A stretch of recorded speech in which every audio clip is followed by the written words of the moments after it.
Hello my dear friend, आपका हमारा कड़ी पर स्वागत है। तो आज हम इसमें रैखिक समीकरण युग्म को समझेंगे। उसकी शर्तें क्या होती है, संपाती कब होती है, प्रतिच्छेदन कब होती है, रेखाएं और संगत कब होती हैं, असंगत कब होती है।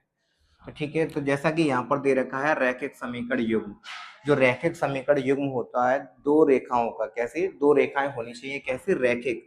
और रैखिक रेखाएं कब होती हैं, जब उसमें चर राशि की घात कितनी हो, एक। लेकिन यहाँ पर क्या है, दो चर वाले हैं। जो रैखिक समीकरण है वो दो चर में है। किसमें है, जो ये रैखिक समीकरण जो दे रखा है वो दो चर में है, इसलिए इसको दो चर वाला रैखिक समीकरण कहते हैं। और रैखिक इसलिए कहते हैं क्योंकि इसकी घात एक एक है, इसलिए इसको रैखिक समीकरण कहते हैं। दो चर वाला क्यों, क्योंकि दो चर है। रैखिक क्यों, क्योंकि एक घात है दोनों चरों की, इसलिए इसको दो चर वाला रैखिक समीकरण कहते हैं। और युग्म का मतलब हो गया, तो मतलब दो रेखाएं का जो समीकरण होगा उसको एक युग्म कहते हैं। तो इसका जो मानक रूप होता है वो ये होता है। तो दोनों रेखाओं के मानक रूप हो गया ये रैखिक समीकरण का। तो यहाँ पर हम देखेंगे ए बी सी क्या है, बिलोंग्स टू रियल नंबर होना चाहिए। मतलब ए बी सी डी का जो ए बी सी है उसका मान रियल नंबर में से कुछ भी हो सकता है, लेकिन ए और बी का मान यहाँ पर जीरो नहीं होना चाहिए। यहाँ पर ए जो बी है, ए और बी है, उसका मान क्या है, जीरो नहीं होना चाहिए। क्यों, यदि अगर ये जीरो हो जाएगा तो यहाँ पर ये जो चर हैं, दोनों चर का जो टर्म है वो खत्म हो जाएगा, मतलब चर नहीं रहेगा, अचर ही अचर कंडीशन रह जाएगी। उस अवस्था में ये रैखिक समीकरण नहीं कहलाएगा। तो यहाँ पर बात करेंगे तो रैखिक समीकरण युग्म जो है वो दो प्रकार का होता है। किस प्रकार का, दो प्रकार का होता है क्लास 10th के लिए। एक होता है संगत युग्म, दूसरा होता है असंगत युग्म। क्या, एक होता है संगत युग्म, दूसरा होता है असंगत युग्म। संगत का मतलब क्या होते हैं, संगत हम उसको कहते हैं जिसकी एक जैसी संगत हो, और असंगत का मतलब क्या होता है, जिसका एक जैसी संगत ना हो। तो इसका मतलब यहाँ पर अगर हम संगत की बात करेंगे तो इसका मतलब ये हो गया जिसका कोई हल हो। मतलब दो रेखाओं का, संगत का मतलब क्या हो जाएगा, यहाँ पर संगत का मतलब हो जाएगा ऐसे दो समीकरण जिनका कोई एक हल होना चाहिए। क्या होना चाहिए, कोई ना कोई उसका एक हल हो या एक से अधिक हो, मतलब उसका कोई ना कोई तो हल होना चाहिए। और असंगत समीकरण ये हो गया जिसमें दोनों का कोई हल ही ना हो। तो असंगत समीकरण किसको बोलेंगे, जिसका कोई हल ना हो। और संगत समीकरण उसको बोलेंगे जिसका क्या है, एक हल हो या एक से अधिक हो।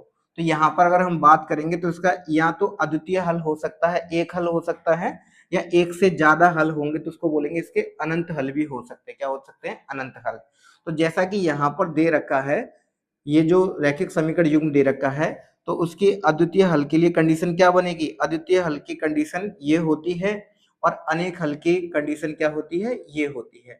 तो अगर इसका एक हल होगा, क्या अद्वितीय हल का मतलब क्या है, कि दोनों रैखिक समीकरण का यदि एक हल होगा, क्या होगा, एक हल होगा। अगर रैखिक समीकरण का एक हल होगा, एक हल होगा, तो इसका मतलब ये हो गया कि दोनों रेखाएं क्या होगी, एक दूसरे को एक बिंदु पर काटेंगे। क्या काटेंगे, एक बिंदु पर काटेंगे। इसलिए जब एक बिंदु पर काटती है तो उसको क्या बोलेंगे, प्रतिच्छेदन रेखाएं बोलेंगे। जैसे एक रेखा ये रही और दूसरी रेखा ये रही, तो ये दोनों क्या है, एक बिंदु पर काटेंगे, इसलिए इन दोनों रेखाओं का एक हल होगा। अब यहाँ पर कह रहा है इसकी दूसरी शर्त क्या होती है, अपरिमित रूप से अनेक हल होंगे, अनंत हल होंगे। अनंत के लिए ये कंडीशन होती है, जब दो रेखाओं के अनंत हल होंगे तो इसका मतलब क्या हो जाएगा, कि दोनों रेखाएं जो हैं वो एक ही, क्या, एक ही एक ही लाइन पर हैं। दोनों रेखाएं क्या है, एक ही लाइन पे हैं। और जब दोनों रेखाएं एक ही लाइन पर होगी तो उसके क्या हो जाएंगे, संपाती, संपाती रेखाएं कहेंगे, और उसके अनेक हल होंगे। और अनेक हल जब भी हो सकते हैं जब दोनों रेखाएं एक ही जगह पर हो, क्योंकि प्रत्येक बिंदु पर इसका क्या मिलेगा, हल मिलेगा। और जब दोनों रेखाएं एक ही रेखा पर होंगी तो उनको हम क्या बोलते हैं, संपाती रेखाएं कहते हैं। क्या कहते हैं, संपाती रेखाएं कहते हैं। अब जैसा कि यहाँ पर पता चल रहा है कि जिसका कोई हल ना हो, मतलब दो रेखाएं जिनका कोई भी हल ना हो, उनको हम क्या बोलेंगे, दो रेखाओं का कोई हल नहीं होगा तो वो रेखा समांतर कहलाएंगी, क्योंकि ये एक दूसरे को कहीं काटेंगे नहीं और इनका कोई भी हल मिलेगा नहीं। तो इसलिए हम इनको क्या बोल देते हैं, समांतर रेखाएं कह देते हैं। आई होप आपको ये समझ में आ गया होगा। ठीक है, जैसा कि यहाँ अगर अद्वितीय हल है, मतलब एक हल है, तो एक बिंदु पर काटेंगे। रैखिक समीकरण युग्म की जो रेखाएं हैं प्रतिच्छेदन रेखाएं कहलाएंगी। और यहाँ पर अगर इनका कोई भी कटान बिंदु नहीं होगा तो क्या कहलाएंगे, कोई भी कटान बिंदु नहीं होगा तो दोनों का एक भी हल नहीं होगा, और एक भी हल नहीं होगा तो ये रेखाएं कैसी होंगी, ये रेखाएं समांतर रेखाएं होंगी। और अगर इनके अनंत हल होंगे तो ये दोनों रेखाएं एक ही रेखा पर होंगी। क्या होंगी, एक ही रेखा पर होंगी। तो ये हमने इसमें जो भी इसके कॉन्सेप्ट था वो हमने आपको बता दिया कि संपाति कैसे होती है और समांतर रेखाएं कैसे होती हैं।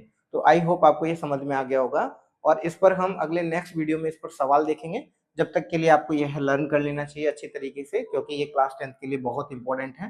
तो आप इसको लर्न कर लो अच्छी तरीके से, फिर हम नेक्स्ट वीडियो में अपना इस पर क्वेश्चन देखेंगे। तो जब तक के लिए आप पढ़ते रहें, आगे बढ़ते रहें, और हमारे चैनल को सब्सक्राइब करें, लाइक करें और दूसरे बच्चों को शेयर करें, जिससे वो भी इन वीडियो का लाभ ले सके। तो मिलते हैं अपने नेक्स्ट वीडियो में, तब तक के लिए धन्यवाद।